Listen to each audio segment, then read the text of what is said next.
is Valley News Live at 5. We are following a developing story for you this afternoon out of Hillsboro. That's where an investigation is underway after a short video involving a Hillsboro High School senior has gone viral. Now, in the video, the teen is seen holding a firearm while looking at the camera, stating a racial slur.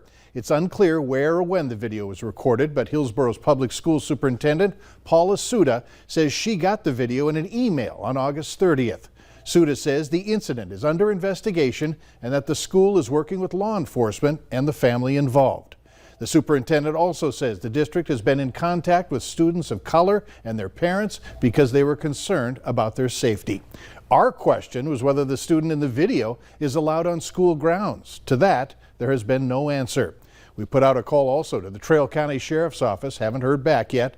Stick with Valley News Live as we continue to look into this developing story.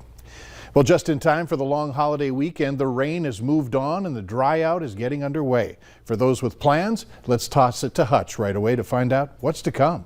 Hutch? Look at those skies over Grand Forks right now, enjoying some blue, a break in between systems because we have another one out to the west of us right now. But first, that holiday weekend forecast that you summoned is right here. We're going to start things off on Saturday, where temperatures are going to be improved for many, and we'll see more sunshine in many locations with some passing clouds. There'll be a chance of some showers in the morning and again in the afternoon, mainly in northwest Minnesota. We'll show you much more on that in just a moment. But for Sunday, after a cool front moves through, we will cool off, but just a pinch, still comfortably cool, and in the 70s here in Fargo and 60s in the far north and east. Now, the warmest of the holiday weekend, well, that weather comes on Labor Day itself, 82 degrees. And then late, we're talking after dinner, the way the timing looks now, a chance for some scattered showers and thunderstorms.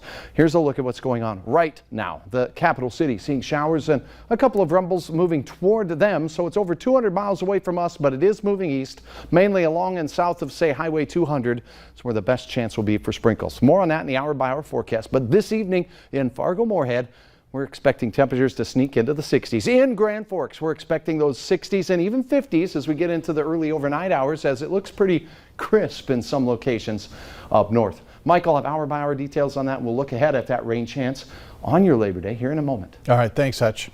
In the Northeast, more weather news where the death toll from this week's storm is rising. The remnants of Hurricane Ida has now been blamed for 49 deaths, and that figure could increase. Dan Scheneman has the very latest. The full impact of Ida slowly coming into focus. The rising death toll includes a Connecticut state trooper swept away by floodwater. Sergeant Brian Mole called Wednesday and said he was in distress. He later died while being transported to a hospital. We lost another member of our family. Troop L, and every troop was devastated. Entire neighborhoods are still inundated by water, while a suburban New York train station is shut down until further notice. Tracks covered with mud. In New Jersey, a home in Manville exploded hours after floodwaters receded. No one was home at the time. But in many communities, help has arrived from next door. There's beef jerky, there's chips, wheat thins. In the South Jersey community of Mullica Hill, those who were spared by the storm, helping those who were not. We were spared. We were so lucky. And I guess everyone is just trying to take it 1 minute, 1 hour, 1 day at a time right now. Ida is gone, but the damage left behind remains. Dan Scheneman, NBC News. President Joe Biden met with Louisiana leaders about the impacts of Hurricane Ida today. The storm made landfall in that state on Sunday as a Category 4. Today, the president talked with Governor John Bell Edwards and FEMA Administrator Dion Criswell, as well as other parish and community leaders in LaPlace. Biden is promising local leaders that the White House would not leave any community behind. This storm has been incredible, not only here, but all over the East Coast. I've been spending time in talking with Governor a lot, but in the meantime, also with governors in my state of Delaware, and Pennsylvania, New Jersey, and New York, where there are more deaths than you have here. I hope that doesn't change in terms of the number of lost lives. The president also toured a neighborhood and surveyed damage by air. Two more restaurants are reporting that they were also approached by a man with a scheme involving spilled wine and fake receipts. It's a story we first told you here on Valley News Live on Wednesday, when 4 downtown bars and restaurants said that they were recently hit by the spilled wine scammer. The man claims that a server spilled wine on his wife's dress and shows a dry cleaning receipt saying the businesses need to reimburse him. Dempsey's, Side Street, Mezzaluna, and the Radisson were all approached. None of them gave the man money. Now we're told that staff at the Tavern on 32nd Avenue South and Wild Bill's on 45th Street say the same man approached them. Both restaurants tell us they gave the man $40. Of the 6 incidents so far, none have been reported to Fargo police. A 24-year-old man was arrested this morning in connection to vandalism at least 6 downtown Fargo businesses. Marshall Slater now stands charged with a felony count of criminal mischief. Police say he threw bricks and rocks through the windows of the Salon Duo, Nicole's Fine Pastry, and Rhombus Guys, among several other businesses. The damage estimate in that is close to $10,000.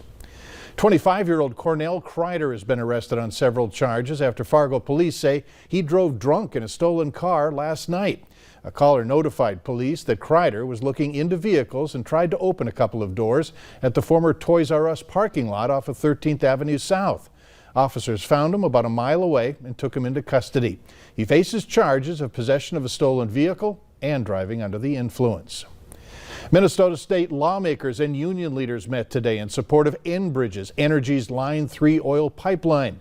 Minnesota U.S. Representative Pete Stauber says Enbridge replacement Line 3 is a good, safe project and has been one of the most vetted projects in the entire state. Stauber said Democrats who are speaking negatively about the project and are coming to protest couldn't be more wrong.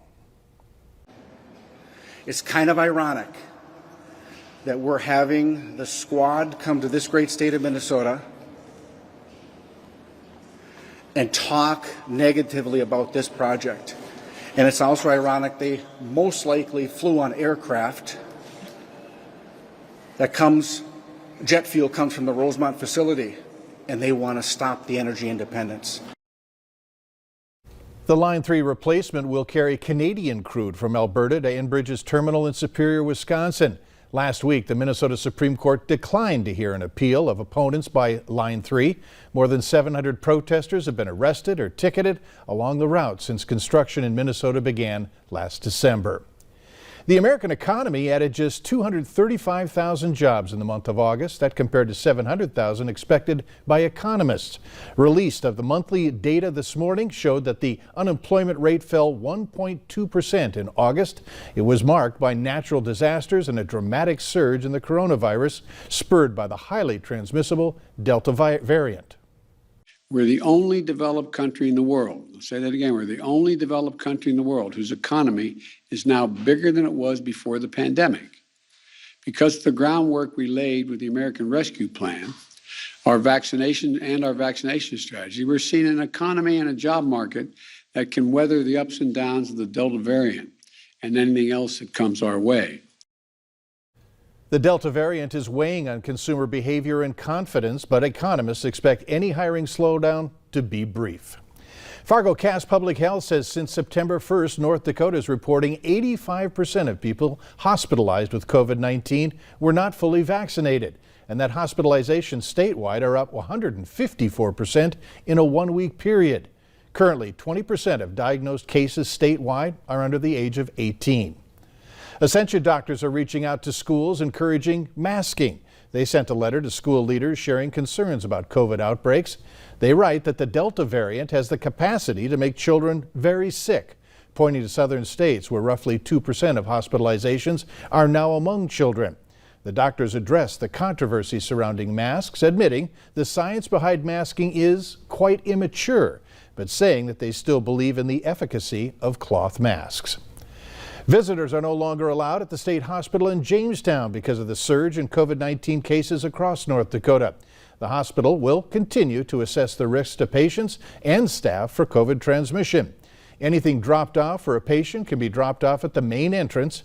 Patients and staff will have temperature checks and health screenings, and of course, masks are required.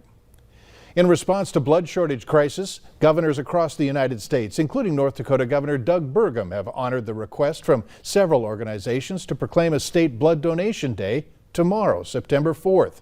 Drives will be happening across the country. For a list of locations to where you can donate, you can visit the American Red Cross or Vitalant websites. Valley News Live and Corwin Automotive are glad to be trying to encourage you to help to stock the shelves during Hunger Action Month. The Great Plains Food Bank is preparing for a growing need for food. Corwin will match all gifts up to $50,000 made by September 30th. And that would be enough to provide food for 300,000 meals for children, families, and seniors struggling with hunger. Coming up later on Valley News Live at 5, what's preventing Moderna from reaching a booster shot deadline? Peak temperatures so far this afternoon in the mid-70s here in the Red River Valley and out to the west, and stuck in the 60s and low 60s in places like Wadena. Bemidji 65 so far your high temperature today. We have some beautiful weather to enjoy this weekend, but a couple of hitches in the giddy up, and we'll go over that.